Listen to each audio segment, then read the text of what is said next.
Assalomu alaykum azizlar, salomatmisizlar, tuzukmisizlar? Bugun sizlar bilan bir qiziqarli bir holat va xavfli bir holat, aslida bir holat haqida gaplashamiz.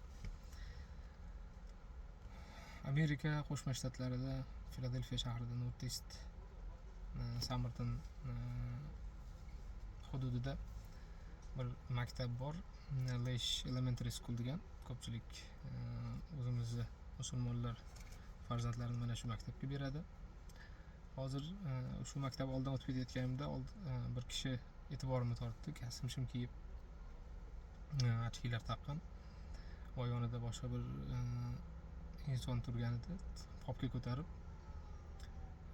Qaytayotganimda ham qarasam, bolalar maktabdan chiqqan, ba'zi bolalar, ota-onalar kelib o'sha insonlar bilan suhbatlashayotgandi. Men ham bordim va ozgina qani nima ekan qiziqib borsam, kitob tarqatishayotgan ekan. Kitoblarini ko'rdim. Kitoblarini ko'rsam, mana Secret Семейного счастья degan kitob bor ekan. Keyin ta'limoti Kitobi muqaddas tojik tilida ekan bu. Keyin mana bu hayotdan to abad zavqlaning degan kitob bor ekan. Bu broshura desam bo'ladi, kichkina. Qo'riqchi minorasi. Xudovand Yahovaning shohligini xabarlaydi. Keyingisi mana jannatga yo'l. Jannatga yo'lni qanday topish mumkin? Qiziq. Bu keyin mana ukrain tilida. Chi istnoy tvorец. Tushunmadim. Yana rus tilida kitob bor ekan. Пробудитесь разумно ли верить в Творца degan. Keyin yana farzandingizga ta'lim bering degan mana bunday kitobcha bor ekan, kichkinagina.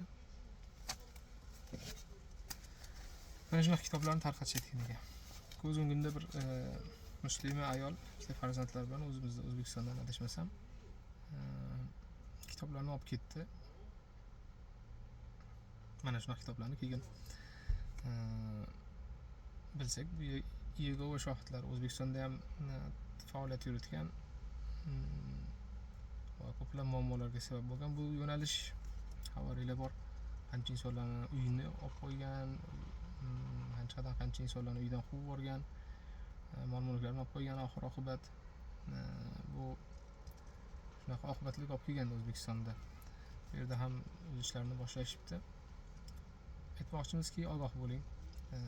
Diningizga oid bunaqa bir chiroyli kitob, chiroyli gap ko'radigan bo'lsangiz, duch kelgan insonni olib ketavermang. Balki Rasululloh sollallohu alayhi vasallamdan bugun kungacha silsila bo'lib kelayotgan, zanjir bo'lib kelayotgan ilm ahllaridan oling va ilm ahllaridan ustoz ko'rgan insonlardan diningizni o'rganing. Ayniqsa farzandingiz oppoq qog'oz, unga siz nima qo'ysangiz, nima yozsangiz, o'shani qabul qilib oladi ertaga va o'sha bilan katta bo'ladi. Agar hozirdan Yegova shohidlarini tushunchalarini, ta'limotlarini tushuntirib qo'yadigan bo'lsangiz, ertaga o'zingiz qiynalasiz. Shu uchun butun musulmonlarga xossatan